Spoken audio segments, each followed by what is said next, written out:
The Keon Sports Podcast. I am your host, Vince McKee. As you've seen over the last several weeks, we've had one big name after another from both WCW, WWF, the NWA, and now today, ECW. Very excited to have Bill Alfonso on the show to talk about his journey in the world of professional wrestling. Without any further ado, let's get him to the phone now. Here he is, Bill Alfonso. All right, on the hotline now with us is Bill Alfonso. Bill, welcome to the show. Happy to have you here today. Oh, I'm thrilled to be on with you guys, especially you guys are based out of Cleveland. Oh, yeah, absolutely. Born and raised here in Northeast Ohio. So we wanted to start off talking about your years with Championship Wrestling from Florida and then a little bit into WCW for a short while. What were some of the most memorable matches you had took part in as a ref in Championship Wrestling from Florida and also WCW? God, there's so many because we were just loaded with so much talent, like Barry Windham and Jake the Snake, Jake Roberts. Man, they used to have sensational matches. Dory Funk and Jack Briscoe, I caught them on their later. This is after Jack Briscoe dropped the belt to Harley Race or whoever. They were still having Dory Funk and Jake Briscoe having unbelievable matches. And then the showbiz aspect of it was Dusty and whoever they put him against, Kevin Sullivan. They had a big run, was sensational. I'm talking about not in the ring. I mean, of course in the ring, but more entertainment value.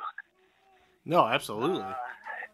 Yeah, there were just phenomenal matches all the way from Scott McGee to, and then we had the guys come in, like Andre the Giant would come in for the week. He's a specialty item. And as I was the referee, it was my job to pick him up at the airport and take him around the loop for the week, and then he goes to another territory. So I was picking up Andre the Giant, Fabulous Moolah, the world champion, the midgets, any specialty people that came in. It was my job to take care of them for that week, because they would only come in for 4 or 5 days and go on to the next territory. But some of those matches were fun and pretty damn cool. Yeah. There was a lot of stuff like chain matches and Russian chain matches and all that. There's so many.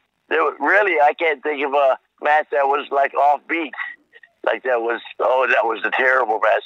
Because the guys that weren't real talented didn't last long at all. Yeah, that's pretty incredible. I mean, to even get to have that experience. And then transitioning then into your days with WWF, even though they weren't very long, still you were there a couple good years. And a couple things jumped out to me about your run there because you were there at a pretty pivotal time of transition.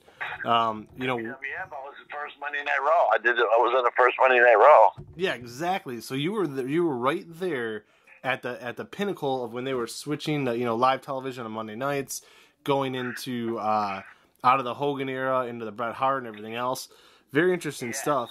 So, I wanted to ask you some questions here about that because I find it to be extremely interesting. Number one, you worked with The Undertaker at WrestleMania 9. Could you just, despite his lackluster opponent that night with Giant Gonzalez, could you tell, just the crowd reaction and being around him that that gimmick was really something special that was going to last a long time? Yes, and nobody could predict how long things last, but he had that special. He had that, just like Bret Hart. He was a small guy, but he was a fantastic freaking worker. He had a big run.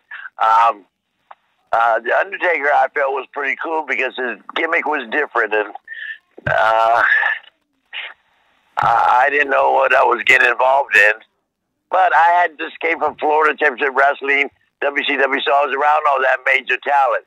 So it was just another guy who got over really big, but it was remarkable.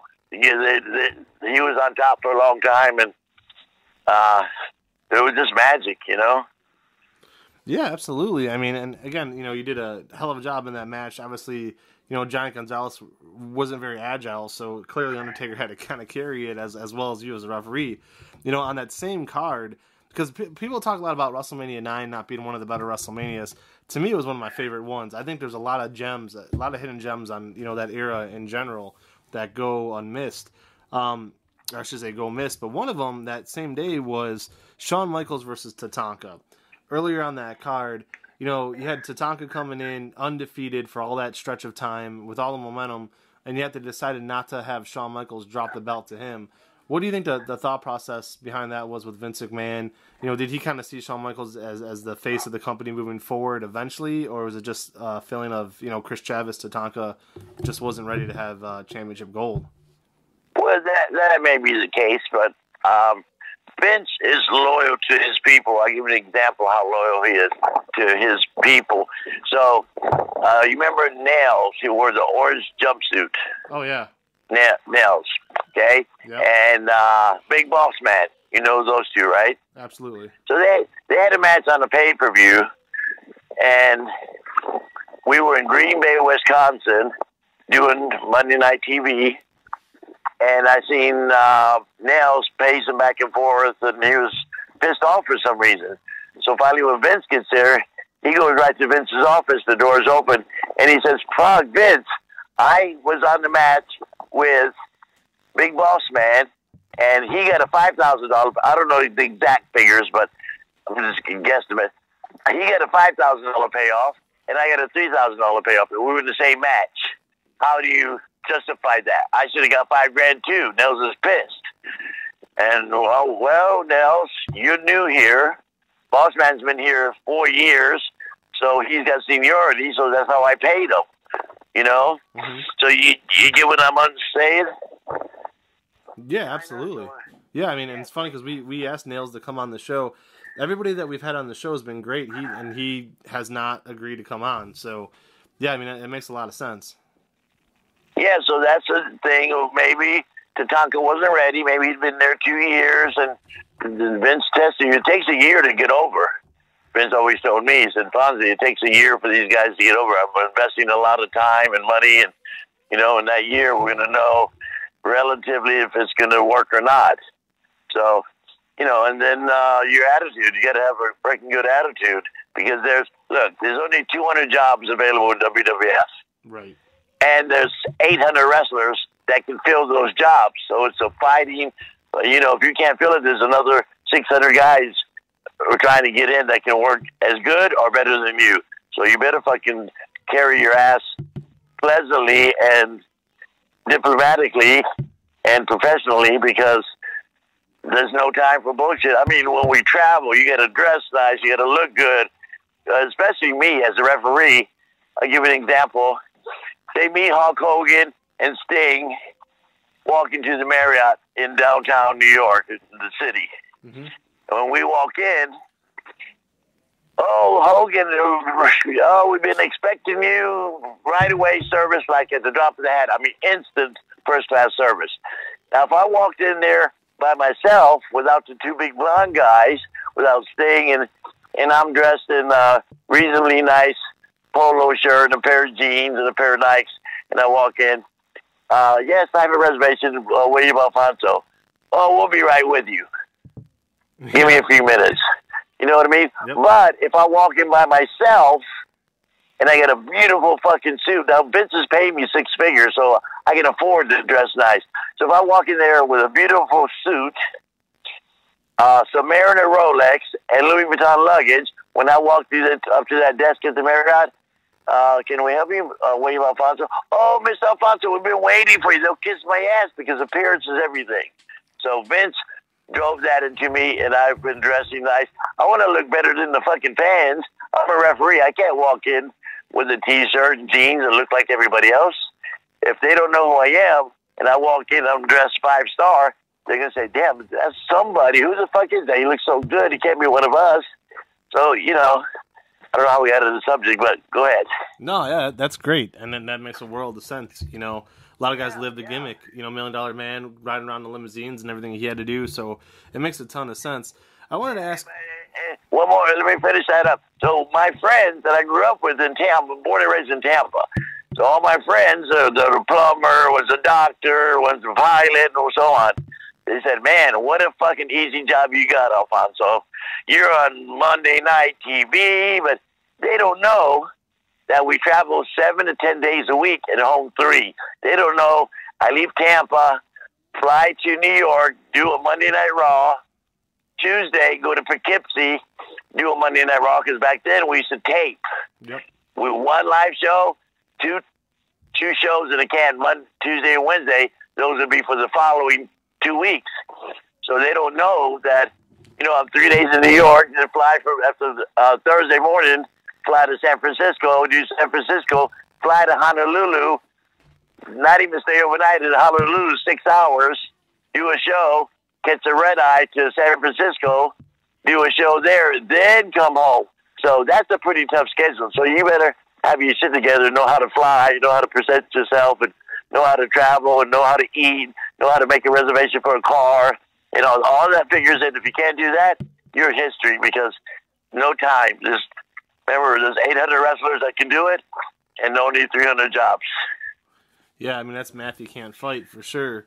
And let me ask you this. You talk about a year to get over with WWF and, things of that nature. McMahon trusting different people. That same WrestleMania we talked about with Tatanka and Shawn, had Bret Hart and Yokozuna on the card to main event it, and then the main title switch ends up going from Yokozuna over Bret Hart to Hulk Hogan out of nowhere. If you could kind of talk about the insides of things sometimes, did you guys as a crew, everybody in the company, know that day what was going to happen with Yokozuna beating Bret Hart and then Hogan, or were you guys all sitting there shocked like, what the hell's going on? No, we weren't shocked, but that's the office decision. There's a committee, there's agents, bookers, and then Vince. He oversees everything. I'll tell you how Vince wants to know everything in a second. But no, we weren't shocked at all, because Hogan was Old Faithful. We could always resort to Hogan.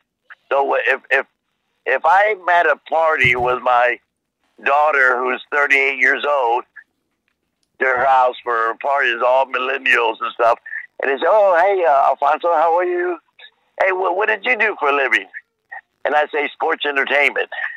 And they say, "What? Sports entertainment?" And all I got to say is one word, and they know. I say, "Oh, Hulk Hogan." Okay, so I'm affiliated with that. But if I say any other name, if I say Bret Hart or Harley Race or Dick Slater or Bobo Brazil, they don't know those names, these millennials, or if they're not in tune with wrestling. But if I say Hulk Hogan, everybody uses that name. So I refer to him as the guy. Get me out of, explaining, the wrestling and this and that. I just say Hulk Hogan, and they know exactly what I'm talking about. Yeah, I mean, I just, kind of, the question was, too, so obviously you weren't surprised, but did the people know, or just the people in the match know that was going to happen? I think the people in the match knew what was going to happen, because all the other matches are so interested in their match and getting their shit together for their performance.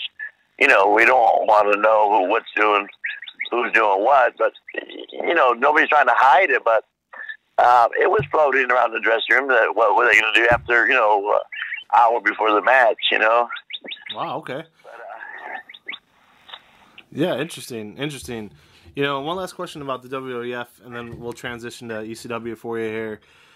One big guy that came in from WCW was Lex Luger. They made a big to do with Hogan leaving after the King of the Ring, putting this Lex Express together, putting all this momentum behind Lex Luger. Then they never actually put the title on him.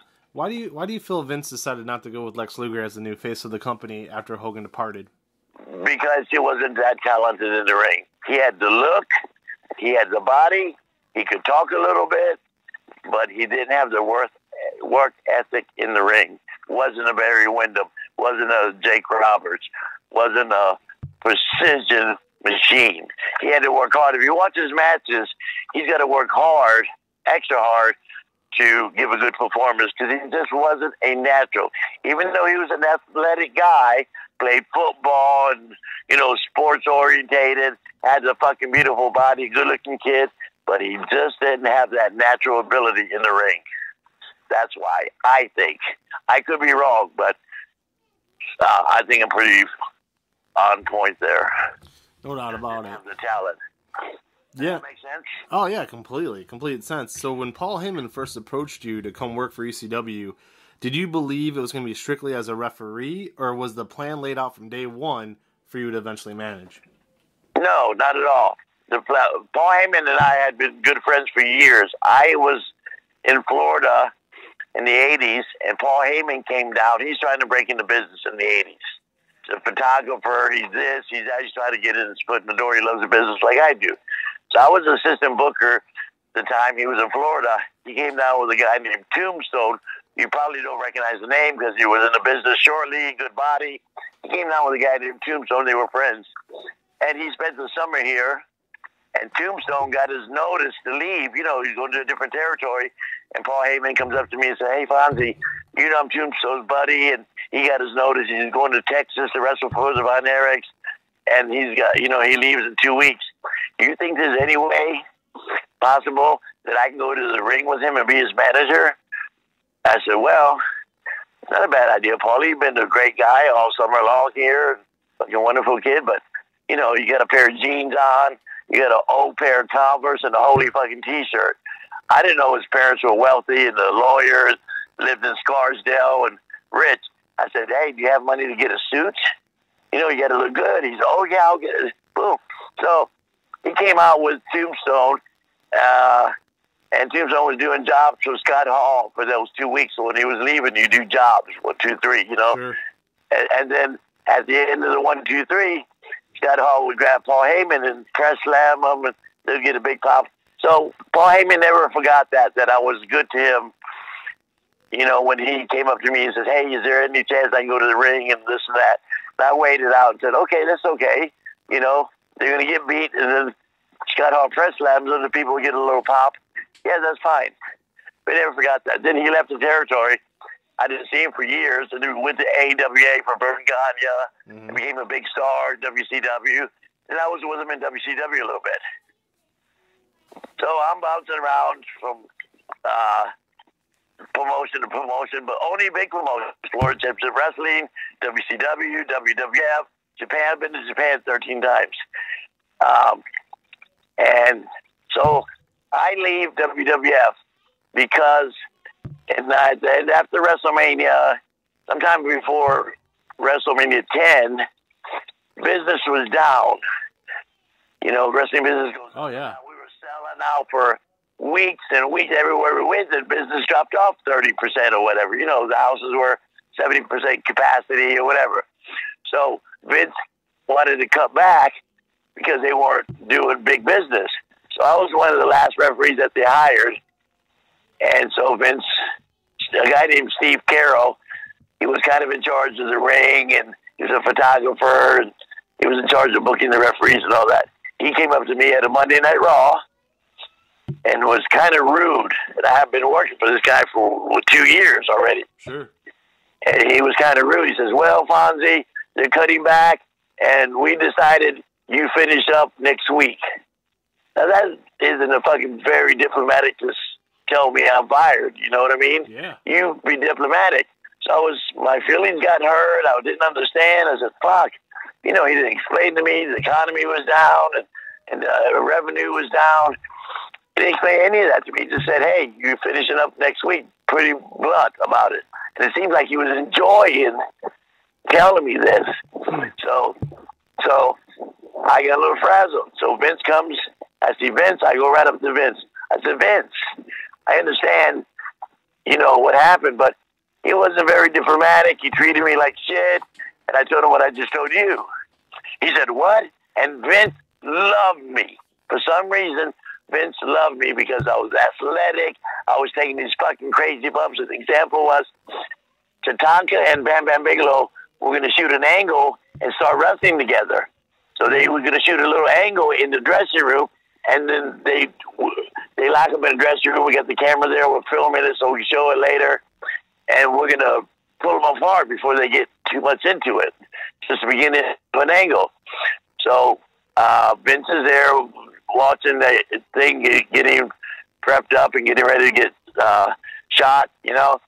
And I told Bam Bam, I said, Bam Bam, they're good. Once you grab Tatanka and you guys lock up, they're going to send 5 referees down.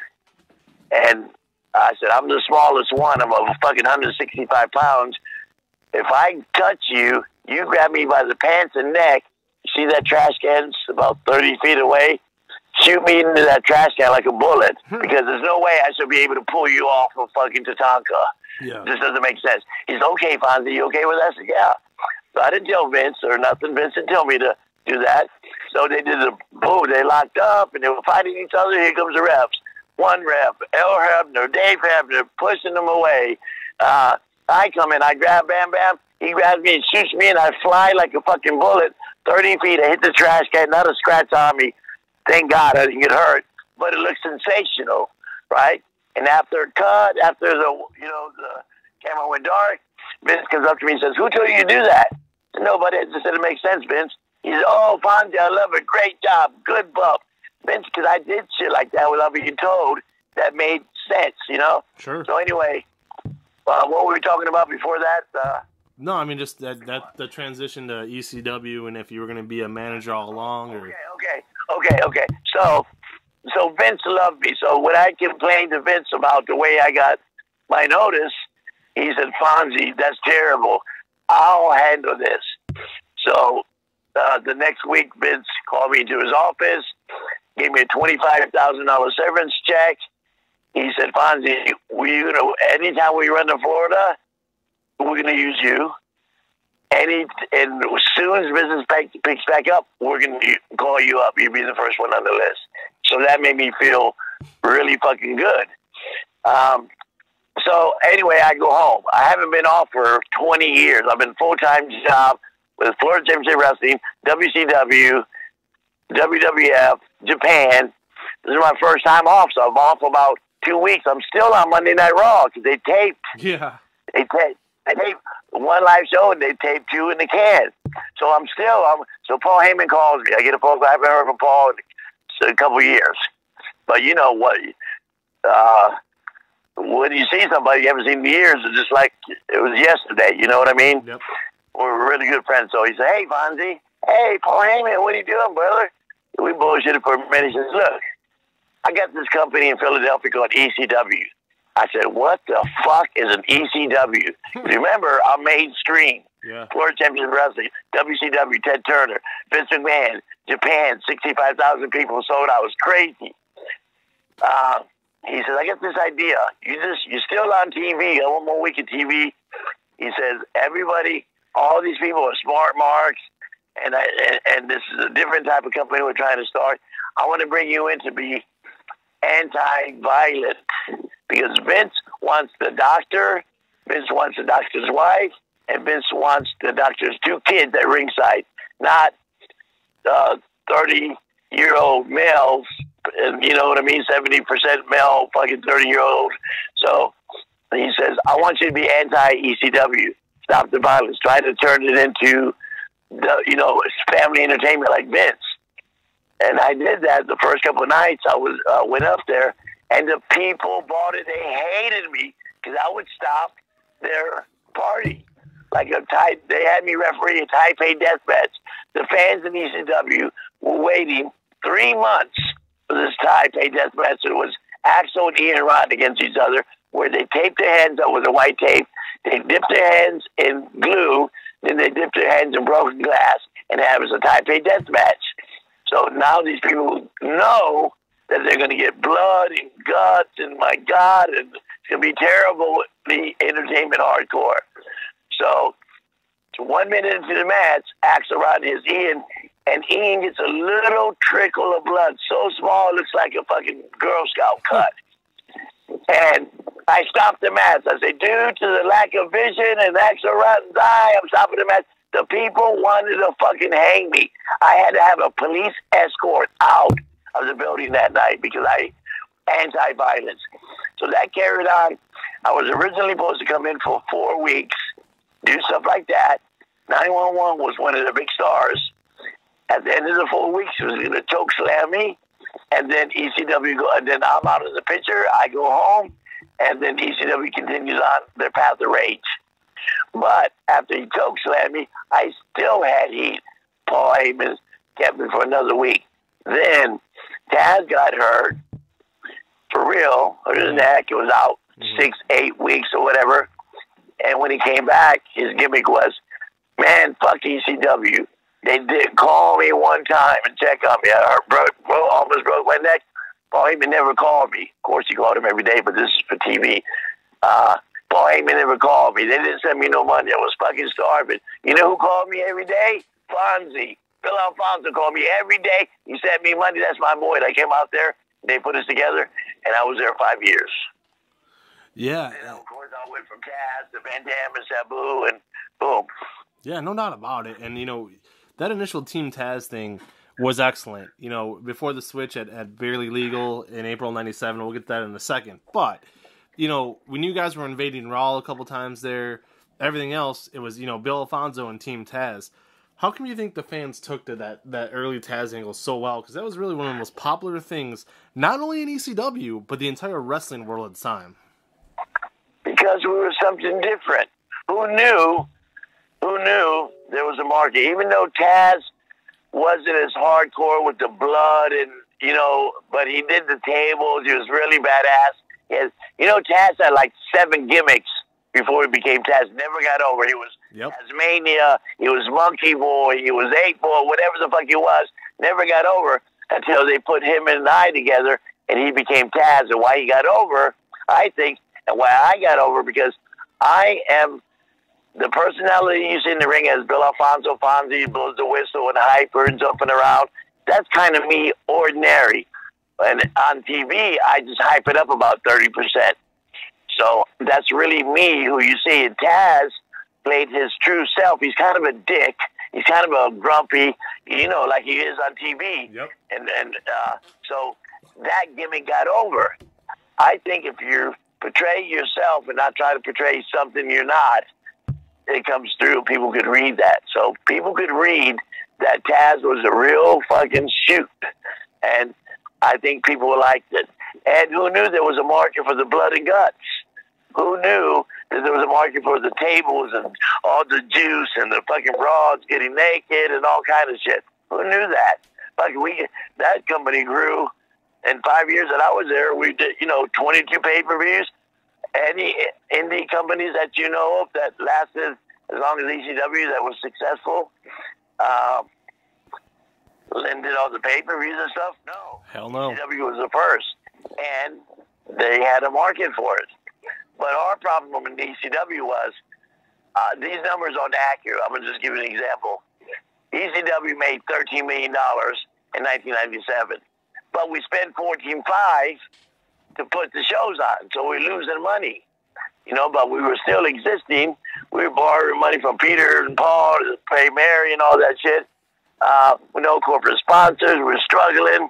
Vince gave us $1 million to keep going because we were successful, and Vince liked us. Who really liked us was Shane McMahon, liked hardcore entertainment.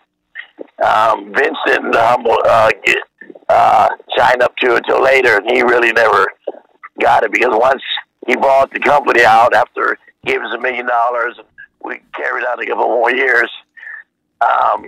And then when he bought it, he watered it down and tried to make it like his other stuff, ECW. That's why you don't see any ECW stuff on TV.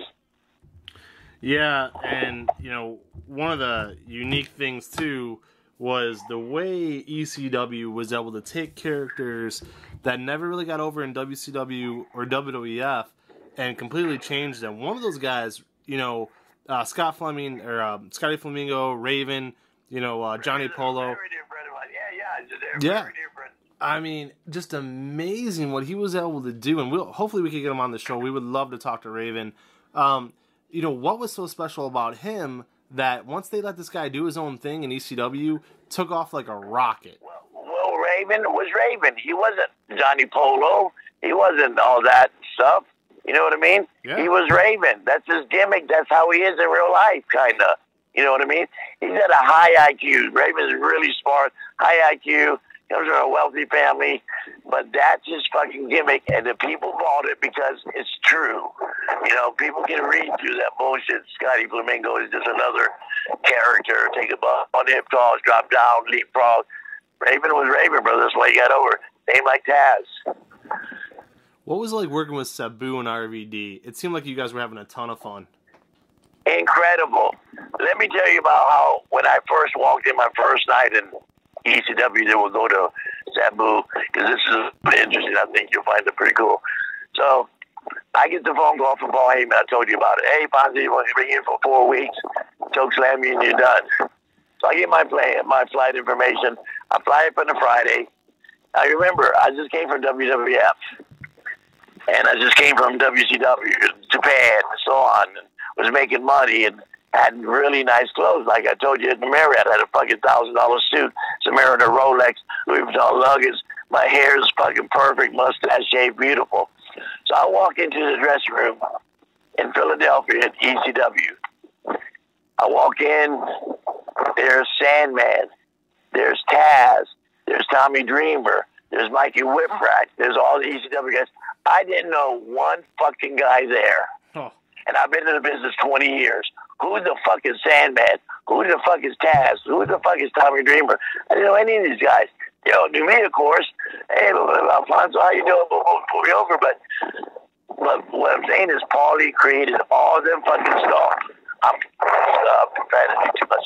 Created all those stars out of not nobodies, but no names, you know. It was sensational. But back to RVD and Sabu, are you kidding me? No, I think when you say ECW, the one name that represents ECW the best is Sabu. Nobody's like Sabu. Van Dam is super talented and a badass, and he's the second thing you come with ECW. But man, what a treat! Made my job so easy, and I was on top. You know, because they were all main event guys. We held the belt together. Me and Van Dam, 2 years with a television title, several world titles with those guys, and the tag belts and Fuck the World belt. I just, you know, the Fuck the World belt that Taz made, you know, the story behind that, right? Yeah, absolutely. Where he couldn't get a title shot. He said, fuck you, I'll make my own belt, fuck the world. So he just gave it away at AEW. Yeah, last week. Right? So I got a picture I just posted on my social media, which Van Dam's got 1 million people on the social media. I got like 15,000. I'm trying, you know what I mean? So I posted a picture of me holding, I tweeted it out and put it on Instagram of me holding that belt, and I put a little caption, "Hey, Daddy, how can you give this belt away when half of it belongs to me?" You know how many likes I got on that? Like 3,000 likes in 2 days. That's incredible. Because of the belt. Because I picked the right time. I would have put that picture with me holding that belt. It would have meant nothing 3 weeks ago. But Taz just gave it away on national TV to some fucking struck badass guy. And then I posted it with a little caption that didn't hurt anybody. It wasn't anti-Taz. It was just, you know what I mean? It was just making light of the situation. And all those posts. So people remember that damn ECW. When I do conventions, and I did maybe 10 of them last year, and indie shows all over the country, and AIW, and stuff like that, they always talk about, some of the real smart marks want to hear about Florida Championship Wrestling, little WCW, little WWF, but all the questions stem from ECW. All of them. Yeah, absolutely, and I think it's something, you know, the fans really took to. I knew I did as well at the time. I was a teenager, so for me, it was right in that hot spot. You know, how much of a morale boost was it? You guys had worked so hard to get there, and then in 1997, April of 1997, the first pay-per-view in company history, barely legal. How big of a deal was that, man? Because as a fan, as an ECW fan, that was huge for the fans. We all felt so proud to reach that point because it hadn't really been done. If it has been done, maybe Smoky Mountain might have did it with Jim Cornette back in the day, but it's a different animal, different ball game, nothing like us. We all felt like that's why we were successful, because everybody was busting their ass because nobody was making money.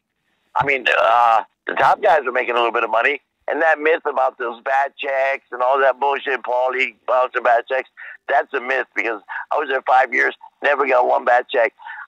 In 5 years, I worked 365 days in 5 years and made $250,000 in 365 days, but in a 5-year period. That's twice the amount of money I made working for Vince 300-some days in the year. It's crazy. But we were all so proud to have that first pay-per-view. And once it was successful, we got good ratings. The buy rate was decent. You know, we were the show was good. We got all good reviews. Everybody was so happy. And then we were moving on. You can't dwell on something for long. You got to keep going to the next step. So we were looking at it for pay-per-view number 2, then pay-per-view number 3.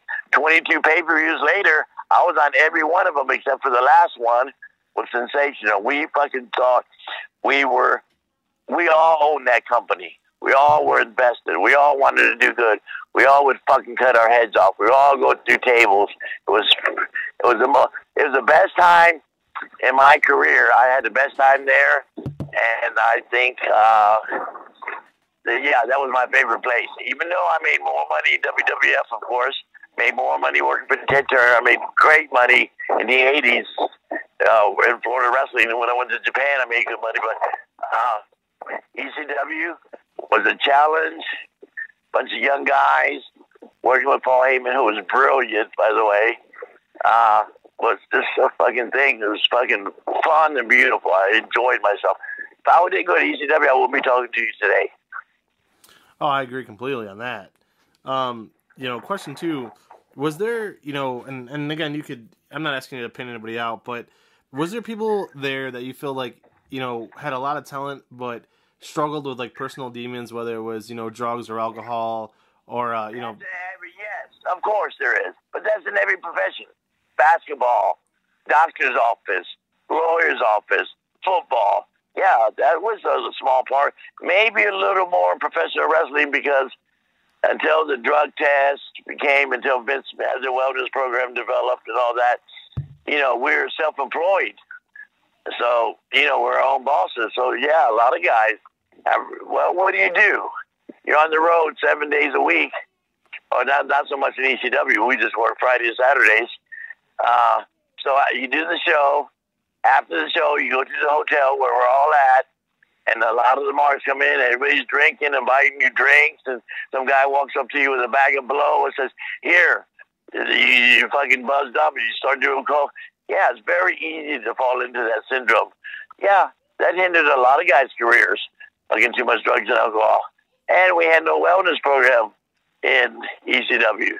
But, tell you this, nobody died in the time ECW started when I was there from 95 till it finished. Nobody died. They all died after. Brian Pillman came through, left, died. Louis Brioli came through, he left, and he died. So nobody died in ECW. They died working for Vince or somebody else. We had no fatalities in ECW. Were you there the night Kimono Wanalea danced on top of the ECW arena? And if so, how cool was that? Because that was pretty cool as a fan. Yeah, because something happened with the ring, the light, something happened, the whole fucking show got shut down. Fucking the people were getting restless, and somebody's bright idea. I don't know if it's Paul Heyman or whoever fucking came up with it. And it was, look, we're talking about it still. And she was fucking had that smoking little body, beautiful. That was ECW at its finest. Yeah. He couldn't have done that. He might have.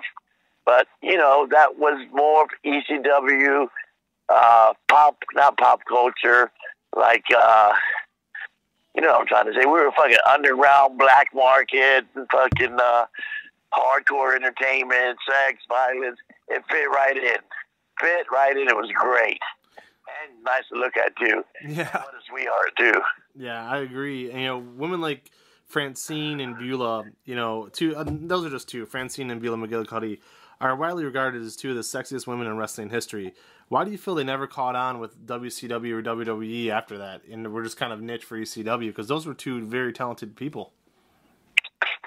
Well, I'm going to say this again. There's only 300 jobs and 800 wrestlers. Same with the girls. Less. There's only 30 jobs and 245 girls that can do that job. So, right place at the right time. It helps. Just bad timing. That's why they didn't go. Francine's so fucking popular. She does a lot of social media stuff and makes a living and doing stuff like that. You know, there's all kind of stuff.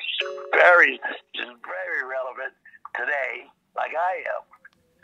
I'm relevant because I'm on social media and I'm working these indie shows and I've got a pass from ECW. So when I go to these conventions and stuff, not now because of the pandemic, 19, but before the pandemic, when I go to the conventions, I'm not saying I outsell Sting giving pictures away and, you know, saying I'm pretty fucking relevant when there's 3,000 people at the convention and most of them stop by my booth and ask me about the Beulah Fonzie match, or he said ask me something, or they'll usually buy something. If not, I'll usually give away fucking half my merchandise because pictures are $1 to fucking make.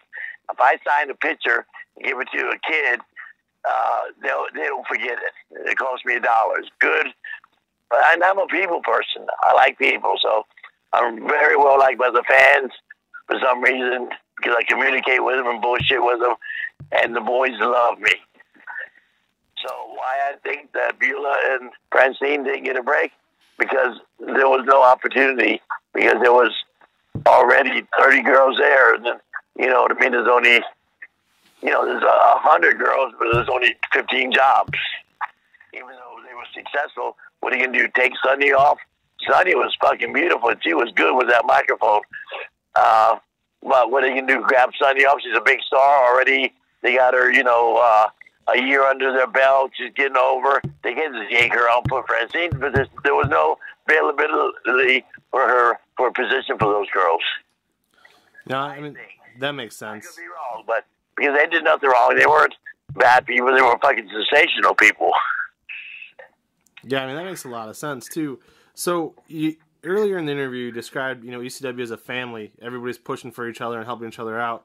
So, despite the success of all that, you know, was it surprising, or why do you feel the Dudley Boys left, Taz, Raven, and Shane Douglas, and even the Sandman? I mean, that's really a big chunk of the company. That's the easy answer. And we carried on. And we carried on. We did well without them. One guy left, we carried on. I mean, they're irreplaceable to a certain extent, but, you know, we did okay without everybody. I'll tell you why they went is because of fucking income. Now, if you're making $50,000 a year doing your podcast and Ted Turner calls you and says, hey, look, I'm going to start a podcast. I've been listening to your podcast. You're reasonably fucking well. Just imagine what you can do working for me, unlimited, scientific, state-of-the-art equipment, and I'm going to pay you $300,000 a year. Would you be interested? You fucking there. How long you got to think about that? Yeah. How long? Yep. You're going to say, yes, I'll take that job. That's the same format, same formula that I think why all the guys left. They were making big money. Sabu and I were next to go. I was going to make $750,000 in 3 years if we would have signed with WCW, but we got blocked and we didn't get to go, and the company folded shortly after that. But all those guys were making big money. Sandman was, you know, did a $300,000 a year, you know, first year, second year, 400, the third year, 500, whatever. Making big fucking money. You can't say no. Even though your heart's in ECW, you know you want to live well. You can't buy a house making $70,000 a year. No, I hear you. So I got 3 questions left for you. This has been an excellent interview. Thank you so much. You know, like you said, you're going to be honest about stuff. I'm flattered to be on your show. Thank you. Hey, we're flattered to have you. Really, I am. It's very humble. I'm very humble, and it's pretty cool when somebody calls and talks to my social media director, who's my niece, by the way, Angelica Alfonso, is just a sweetheart. It's very cool still, you know, all these years later, to be doing promos and because stuff like this is really fun for me. But, you know, it's easy for me because all they have to do is tell the truth. I can't make shit up because you can't lie to the people, especially the wrestling fans or smart marks, because they can investigate it or whatever. So I found the best serum, the best way for me to express myself is to tell a story exactly like it happened. And that's interesting because they don't see what I tell you guys on TV. This is all backstage stuff. And I'm not knocking nobody. I'm not talking bad about nobody. You know what I mean? So people feel that, so it works. But thanks again. Oh yeah, you're very welcome. Thank you. So three questions left. This next one to me is very easy. To be honest with you, I think it's common sense. Why do you feel that the new, as they called it, the new ECW failed so badly? Back in 2006 and 2007, they tried to run this thing on, with WWE, and it was so watered down. I mean, why do you feel that the WWE took this great product and just didn't do what they were supposed to do with it? I don't know. It was just too watered down. It was just too watered down. I don't think Vince knew what he had. I don't think Vince knew he could create, because we created a new market for wrestling, because the people were burned out. Some of the people, like the hardcore wrestling fans, were getting burned out on Vince's shows, getting burned out on WCW. They wanted something new. So when we came around and got successful and started going through tables and hardcore and all that, and then we started being successful, and then when Vince bought it out, it just wasn't the same, and it was just like any other ordinary family entertainment wrestling. A little hardcore, but nothing like they were used to. That's why it watered down. If Vince did that on purpose, I don't know. Vince don't give a fuck about money. I'll give you an example. Remember Coach Owens, Steve Austin, when he drove those big four-wheel trucks, those giant monster trucks, and he would do shit like run over people's cars and shit. Yeah. So they were going to do a thing. Coach Owens had a big angle with, I forgot who it was. Just name one guy, whoever it was. Say Razor Ramon, I don't know. So they're going to do a skit backstage where they get into a fight. Steve Austin jumps in his truck and runs over Razor Ramon's Cadillac. So at the beginning of when we do Monday Night Raw, Vince wants to stay at 1 o'clock. Not 2 o'clock, 1 o'clock. Don't be fucking late, because there's 80 guys that want to take your job. If you're late 10 times in a month, you're fucking history. I'd rather be 2 hours early than 5 minutes late. Yep. And dress nice. But anyway, so he sends one of the agents, Dave Hebner or whoever it was, said, hey, go buy a brand new Cadillac. We're going to run it over. Jeez. You can't run. So Dave Hebner, whoever the agent was, goes to the car dealership, caddy place. He says, I need a new Cadillac. We're going to run it over. The guy says, what? Yeah. He says, well, I got this this brand new Cadillac, but it was drove by the owner of the company, and it's only got 1,000 miles on it. I'll give it to you for $8,000 less. He said, I'll take it. So the agent comes back with a brand new Cadillac. He says, Vince, I got the Cadillac, and I got a deal on it because it's got 3,000 miles. Vince said, I said, go buy me a brand new one. Take it back and give me a brand new one. What? That don't make no sense. But that's what kind of Vince would rather spend $10,000 a day on a lawyer's fee than lose a fucking $100,000 case. You know what I mean? Yep. Vince don't give a fuck about money. So he didn't give a fuck about ECW making it or not, I think. Maybe it was a tax writer. Who knows? Who knows? I don't have the right answer for that, but it was watered down. It was a shits, and it wasn't successful. That's the bottom line. You mentioned Hebner there too. Second to last question for you. Put yourself in Earl Hebner's shoes in 1997, the Montreal Screwjob. If you were the referee in that match between Brett and Shawn, the infamous Montreal Screwjob, would you have gone through and did what you were told? I would have told me what the office told me. Who the fuck is Bret Hart anyway? Just one of the boys. He didn't want to do the job. That's his problem. Vince McMahon's paying me $110,000 a year as a referee. Yes, sir. You want me to fuck him? No, I feel terrible. I don't want to fuck nobody, but, I'm doing what the office says. You know what I mean? Yep. I'll give an example of something that happened.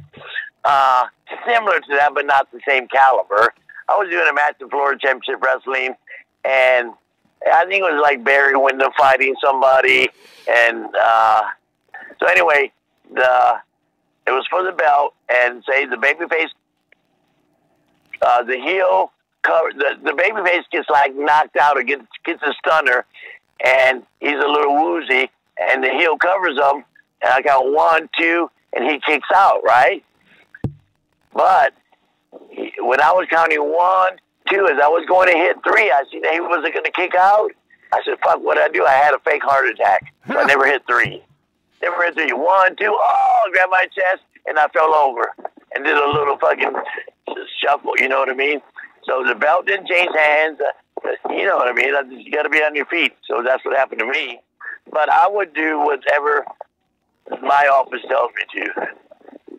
Preferably not to hurt the guys and Bret Hart, because it's a big thing, and he felt bad and all that shit. But fuck, you know, it's not Hebner's fault. Yeah, you need your job. Yeah, you got a family to feed and everything else. I would have done exactly what happened. That fucking man would have counted 1, 2, 3. Yeah. Last question for you. And thanks again. AEW, you mentioned a little bit earlier with Taz and the belt. Do you think AEW could be a serious competitor? No one's ever going to put the WWE out of business. That will never happen. But do you think AEW could at least be a strong competitor for them if they ever switch to Monday nights? I don't know about a strong competitor, but they'll provide a lot of jobs for the boys, which is fucking fantastic. They'll provide some entertainment. People are so used to WWF. Anything else seems secondary now, especially now. They've been the only ball game in town for years, so people are loyal, and they're used to Vince's formats and his style. But I hope so, because I want them to be around, because they're creating a lot of jobs for the guys, and one day they might call me, because I'm good friends with Dusty Rhodes, friends with him until he passed, and his 2 kids are up there running the show, so they might give me a call. So I hope they're successful. And I think they'll be okay, because they got pretty good stuff. But they seem secondary. They seem secondary to Vince for some reason. Maybe it's in my mind. I'm not thinking right, but that's a good question, brother. They got a chance. I don't know if they could be neck and neck with them, like WCW was, where they were having those Monday Night wars and all that. I don't think they could be as big like WCW. I don't think so. Well, I may be wrong. I hope I'm wrong. Well, we appreciate you taking the time today to speak with us. Thank you again. Before we let you off the phone... Hey, Daddy, don't wrap me up yet, because I haven't told you anything about Barry Windham getting shot an hour before he had to wrestle Harley Race for 60 minutes. I didn't tell you about Roddy Piper shooting an alligator in the Everglades. I didn't tell you about the near airplane crash where everybody was crying, fucking yelling with superstar Billy Graham. I got a lot of good stories for you. I'll fire away. I know you got to wrap your show up. No, go right ahead. I'd love to hear that Roddy Piper alligator story for sure. I'm going to save it for part 2. We'll work a deal out, but I'll tell you the Piper story quick. So, Piper's a Canadian, Canada. He's never been to Florida. He's a big star at GPS. So they fly him down for the week. He's going to work West Palm Beach, Monday, Tampa, Tuesday, Wednesday, Miami, Thursday, Jacksonville, Friday, a spot show, and then go back to TBS. So, of course, remember I told you when they brought a specialty item in, the referee, me, would pick Andre up, take him for the week, Fabulous Moolah, the Midgets, the world champion, and the specialty guy who came in. So Piper jumps in with me, Kevin Sullivan, and a guy named Frank Dusek. You won't know that name, but his family was famous Dusek brothers from the 50s and 60s, and he was a wrestler back in the day. So this was in the 80s. So we're driving from Tampa to Miami. We got to go through Alligator Alley in the Everglades. So now we're running like a 70-mile strip of road, it's flat as a pancake, and there's a canal running right next to the road, the whole 70 miles. And on the canal is loaded with alligators. So the Everglades, Alligator Alley. So Piper's going nuts. We pass an alligator. Oh my God! He's never seen a live alligator. They're laying on the bank. We see another one. Piper goes nuts. We see hundreds of them. Piper says, "Man, this is fucking great. Live alligator. I can't believe it." He said, "Man, I wish I had a gun." And Frank Dusek says, "Hey, I got a .38 pistol in my bag, the trunk." And I'm driving. Just stop, find your next alligator. So I pulled over. I say that, and right, we open the trunk. Frank Dusek gets this old .38, looks like a police special, snub nose, Looks like he can't hit a fight. It looks a little rusty for some reason, I recall. So Piper grabs the gun. Now the alligator's on the other side of the canal, about maybe 60 feet, 80 feet across. The canal's wide, not real wide, but like the Erie Canal. But, Florida's alligators on the other side sunning. So Piper gets a gun, takes the aim at the alligator. I said, there ain't a chance in hell he's going to hit the alligator because the fucking gun looks like fucking from the 1940s. And it's a far shot. It'd be the luckiest shot in the world if he hits it. So Piper takes aim, pulls the trigger, bam, shoots the gun, hits the alligator in the neck. The alligator starts fucking goes into like a cardiac arrest. He starts, shaking and shit. And he fucking rolls back in the water and he flips over. He's on his back, his belly shining in the sun. And Piper's so happy. Nobody can believe he hit the alligator.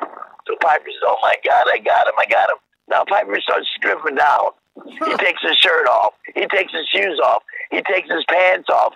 He's butt naked. He's just got his underwear on. So now Piper says, I'm going to swim across that fucking canal and grab that alligator because I want to take him home. We want to skin him and do this and that. So Kevin Sullivan says, okay, I'll go down about 50 yards and I'll make some, because there's a lot of alligators in the water. So Kevin says, I'm going to go over here and draw the other alligators that are alive towards me. While the alligator's coming to me, I'm splashing the water. You swim out there and grab the alligator and then hurry back. So Kevin Sullivan goes down about 50 feet and starts splashing the water. And some of the alligators do go to fucking Kevin Sullivan. So here goes Piper. He's in knee deep. He's in fucking waist deep. He starts swimming. He's halfway across the pond to go fetch the alligator he just shot, who thinks he's dead. So when he gets about 25 feet from him, the alligator flips back and starts swimming towards Piper. God. And it looks, now, a cartoon like the Road Runner where the coyote's chasing him and he does that, like he's running in place and going 100 miles an hour. It looked like a fucking cartoon. Piper fucking freaked out and starts swimming as fast as he can. It looked like a fucking cartoon. That was the funniest fucking thing I ever seen. So he gets out of the water. The alligator tries to get him. Doesn't get him. We're all laughing and shit. Now, it's against the law to shoot an alligator. You better have a fucking permit and a good reason because they can confiscate your car, your house, really protect it. So as soon as Piper gets up, he's put on his pants and a damn Florida's state fucking wildlife commission guy drives up. He's got the gun, the car. It looks like a police. Yeah. Hey, what do you guys do? Oh, Kevin Sullivan. Oh, Matty Piper. Now, if the guy didn't recognize us, and the alligator was already swam off with a bullet in his neck, Jeez. but we would have got arrested if we would have had that fucking game and all that shit. But that's the Piper story. It's pretty cool. I've told it before. Kind of funny, but a lot of backstage stories like that, which kind of humorous. Yeah, that's amazing. I never heard that one. We'll definitely have you on again. Let me ask you this: where can fans find you on social media? Let's get you, 15,000 followers. Let's get you at least 5,000 more tonight. Okay, that'd be great. Thank you so much. Bill Fonzie Alfonso. I'm on Facebook, Instagram, and Twitter's at Alfonso Bill. But just punch in my name and it'll pull up something. And I really appreciate the people who follow me. And I don't really try to sell a lot of shit. There's a lot of guys. I'm going to use Francine as an example. And she should. She sells stuff because, you know what I mean? She's trying to make money. But I don't push stuff. I just tell stories and post pictures and kind of keeps me relevant. But once in a while, I do sell a T-shirt. If I made a Manager of Champions T-shirt with Van Dam, me and Sabu on it. I call Van Dam and say, hey, I came up with this idea about a T-shirt. Would you mind if I put your picture out of me, you, and Sabu? He said, no, Fonzie. No, it gives me so the shirt's RBD approved, and I don't have to split anything with them. But, I'm not going to sell them like he does. But I sold 144 in 3 days, which was pretty cool and gross of them. But, yeah, I'm on social media. Anybody wants to hit me up, message me a question or something, I tend to answer them. May not be that same fucking minute, but I get around to them. I check the social media all the time. and it's fun for me. Keeps me relevant. And thank you, everybody, for still keeping me in their minds and hearts and asking me all the questions, and have a good time with you guys. And the podcasts are great. Thank you again. Yeah, you are extremely welcome. We'll talk to you soon. I would say if you want to pass my information to anybody in your wrestling Rolodex that would want to come on the show, we'd be happy to have them. You said you might be interested in Raven. I talked to him quite a bit. So I will pass him. I'll say, hey, I did a podcast the other day, and your name came up, and they would really love to have you. And and I'll say, hey, they love you, and then he'll want to come on. You know what I mean? Oh, yeah. You got to make it interesting for him.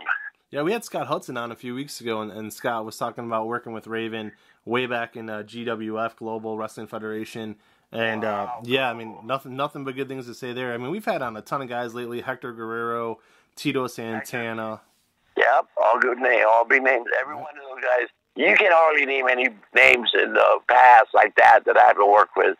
Yeah, I mean, Terry Runnels came on. Marlena told a story about Brock Lesnar sexually harassing her. The next thing I know, we had over 250,000 hits for one episode. So that story got picked up everywhere, over at least probably 1,000 outlets. I mean, it was insane how many people picked that one up. That's the Me Too movement or whatever, fucking crazy. I'm glad my name wasn't fucking mentioned. No. It should be. I'm not like that, but, you can't even, I'd be a multimillionaire today if this would have happened. I'm okay. I got a house paid for, my cars, I got money in the bank. I'm okay. I'm not bitter. I love the business. Business has been very good to me.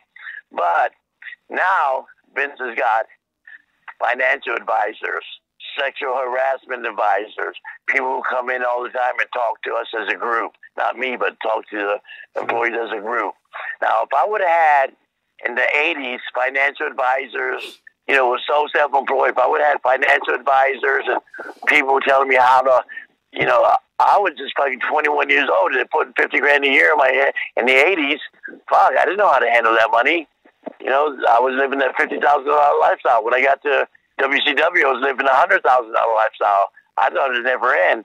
And I should have fucking $18 million in the bank with investments, but I didn't, because I didn't have. Now the guys are making that big money, and Vince is helping them prepare for the future. I tell them how to spend and financial advisors and all that. We didn't have that.